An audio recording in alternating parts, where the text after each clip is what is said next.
TV show से हरि कृष्ण वर्मा। मेरे channel को सब्सक्राइब करते रहें, बेल आइकॉन दबाते रहें, लाइक करें और शेयर करें।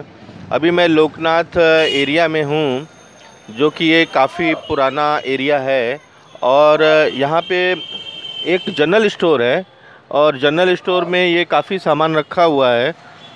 लेकिन यहाँ पे जो अंकल हैं, इनको यहाँ के लोकनाथ के इतिहास के बारे में बहुत कुछ मालूम है, तो उन्होंने मेरे को रोक करके रिक्वेस्ट किया कि मैं आपको लोकनाथ के बारे में बताना चाहूँगा। अब मैं विस्तृत इनसे पूरी पूछताछ करूँगा कि ये कितना पुराना इलाका है और कितने वर्षों से है। अंकल, आपका ये नाम क्या है? हमारा नाम ज्योति पुरवार है। ज्योति पुरवार।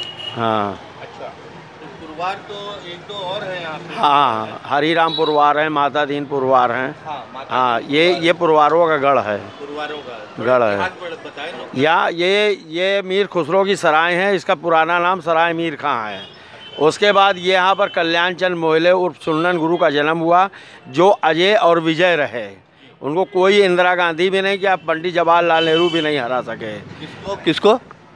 पंडित कल्याण चंद मोहिले उर्फ चुन्नन गुरु को। हाँ, चुन्नन गुरु को किसी ने भी, मैंने अजय थे वो, किसी ने भी उनको नहीं हराया।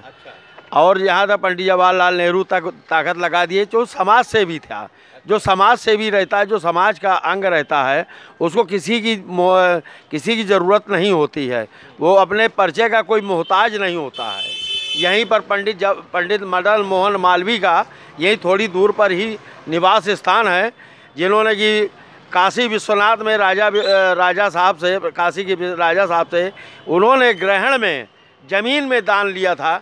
गंगा में राजा साहब भी नहा रहे थे और मालवीय जी भी हमारे नहा रहे थे, तो उन्होंने कहा कुछ दान करना है तो दान कर लीजिए, ग्रहण का समय है। तो राजा साहब ने कहा बोलिए क्या चीज़ आप चाहते हैं मालवीय जी?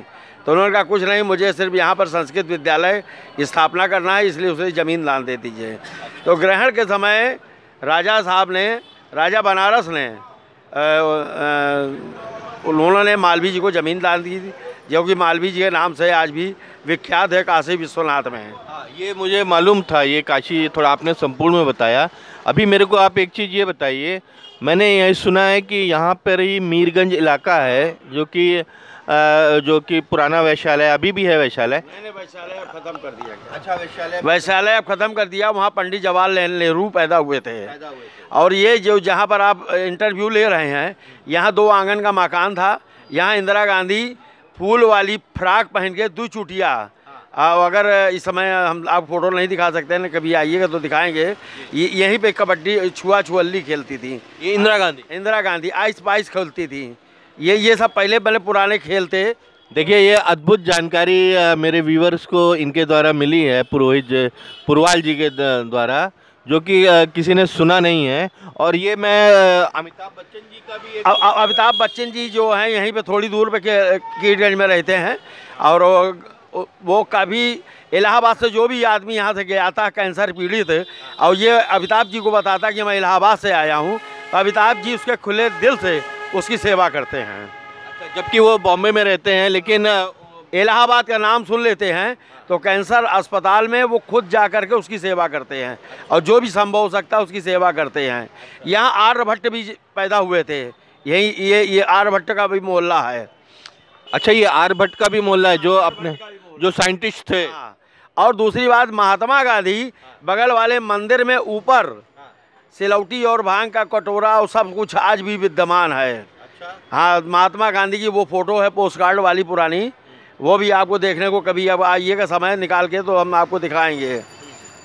तो महात्मा गांधी भी यहाँ रह चुके हैं। विजय लक्ष्मी पंडित, सुचिता कृपलानी और जितने भी कांग्रेस के समय पुराने माने गांधी परिवार से हैं, वो सब की सब यहीं पे लोकनाथ ही पे ही उनकी जन्मस्थली है। लोकनाथ से उनका सत्याग्रह चालू हुआ है। और हमारे पिताजी ने इसीलिए उन मोतीलाल नेहरू और पंडित जवाहरलाल नेहरू के साथ हमारे पिताजी आए दिन बंद होते थे, और उनको पॉइजन दिया गया था, उनको झांसी जेल स्थानांतरित किया गया था। युवा मृतकों सूची में हमारे पिताजी का नाम था। स्वर्गीय महेश प्रसाद तो हमारे जो उनकी ससुराल बुंदेलखंड में थी, तो हमारे नाना जी के पास ऑक्सफोर्ड गाड़ी थी। वो उस समय ज़िले में एक ही रईस होता था। आपने तो ऐसी जानकारी दी कि मैं हतप्रभ हूँ। अब आपने एक चीज़ और मेरे को बताई कि इस गली में इंदिरा गांधी यहाँ पे 2 आंगन का मकान था। ये तो मार्केट बन गया है, पहले ये 2 आंगन का मकान था। यहाँ पर हम लोग बढ़िया आदमी है तो बोरे लगे रहते थे, तो इन्हीं बोरों के बीच में इंदिरा गांधी छुआ छुअल्ली आइस पाइस खेलती थी। मैं जब इंदिरा गांधी से मिलने गया था तो मैंने उनकी फूल वाली फ़ोटो फ्राक वाली दिखाई, तो उन्होंने कहा कि लाला कैसी हैं। तो उन्होंने अच्छा हमारे पिताजी के बारे में याद आया। और इंदिरा जी के मैं वहाँ पर मैंने प्राइम मिनिस्टर गेस्ट हाउस में मैं ठहरा, और वहाँ उन्होंने कहा कि मैं 1 हफ्ते बाद तुमसे बात करूँगी, मैं अभी विशेष काम में हूँ। फिर 1 हफ्ते बाद इंदिरा जी जब आई तो उन्होंने मुझे बुलाया, मुझे मान सम्मान सब कुछ दिया। उस समय हम इंदिरा जी को कभी भूल नहीं सकते हैं। उन्होंने हमारे पिताजी को कहा था कि हम कुछ दे के जाएंगे। जब यहाँ स्वतंत्रता संग्राम सेनानी का जब यहाँ बहुत बड़ा उद्घाटन उत्साह होने वाला था, उसी समय ही यहाँ तैयारी चल रही थी, वहाँ इंदिरा जी को गोली से मार दिया गया। अच्छा अच्छा, तो ये पुरोहित जी ने तो पुरवार जी ने तो ऐसी सी चौंकाने वाली जानकारी दी है जो कोई सोच भी नहीं सकता और ज़्यादातर लोगों को नहीं मालूम है। और एक चीज़ मैं आपसे और पूछना चाहूँगा, जैसे ये गांधी परिवार आनंद भवन कैसे शिफ्ट हुआ है? नहीं, तो गांधी परिवार जो है पहले ये यहीं पर इसी मोहल्ले में था। ये आनंद भवन तो बाद में बना है। अच्छा, ये सत्याग्रह के युगों के लिए बना है। अच्छा। आनंद भवन उनके रहने के लिए नहीं बना था। अच्छा, सत्याग्रहियों को लेता, वहीं पर मीटिंग होती थी, वहीं पर कमेटी बनती थी, वहीं से संचालन होता था। संचालन इनके कई जगह से होते थे। सत्याग्रह। अच्छा, एक चीज़ और है, मैंने लोकनाथ के बारे में ये काफ़ी सुना है कि यहाँ पे रात में जिन्न आते हैं और वो भरपेट मिठाई खाते हैं, कितना भी पैसा दे के जाते हैं। इसकी सत्यता कहाँ तक है, ये मैं पुरवार जी से पूछता हूँ। नहीं, ये बात सत्य है। आज नहीं, ये आज हो गया करीब 30-40 साल पहले। यहाँ की दुकानें जब नाइट शो हो जाता था, पिक्चर 9 से 12 जो चलता था, 9 से 12 के बाद ही यहाँ की दुकानें बंद होती थीं। जब 9 से 12 पिक्चर ख़त्म हो जाता था, यहाँ के दुकान की मिठाइयाँ सजी रहती थी शाम को। और यहाँ दूध, दही, रबड़ी, मलाई आज भी ये विशेष केंद्र है। लोकनाथ मशहूर है इस बात के लिए। हाँ, जिन्न के बारे में वो लोग आते थे, उन सफ़ेद सफ़ेद ड्रेस में रहते थे और जिस दुकान में खड़े हो जाते थे उस दुकान का पूरा की पूरा खरीद लेते थे। जिन्न थे। हाँ, तो ये बात सत्य है। ये बात 100% सत्य है। आज भी जिन्न आते हैं, आज भी जिन्नों की कहानी है। लेकिन वो जिन्न अब सामूहिक वो चीज़ उनको दिखती नहीं है, वो प्रेम उनको दिखता नहीं है, इसलिए खुसरू बाग से ही ये जिन्न आते हैं।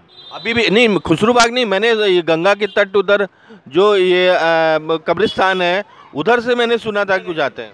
ये यहाँ पे जो जिन्न आते हैं, ये चूँकि मशहूर जगह है, पुरानी जगह है, मीर खुसरो की जगह है, इसलिए यहाँ पर जो अंग्रेज़ों का कब्रिस्तान बना हुआ बहराना में, वहाँ पर जो है आपके क्या नाम से राहुल गांधी के बाबा वहाँ दफन हैं। अच्छा। लेकिन आज तक उनको कोई माला पहनाने नहीं आया। अच्छा। वहाँ से भी जिन्न आते हैं और ये खुसरू बाग से भी आते हैं। खुसरू बाग जो खुलदाबाद में है, तो आज भी आते हैं जिन्न। आज भी आते हैं। मैं अपने व्यूवर्स को बताना चाहूँगा कि ये जो जिन्न वाली जो कहावत है ये सत्य है, और ये बड़ा वजन दे के बोल रहे हैं कि ऐसा सत्य है।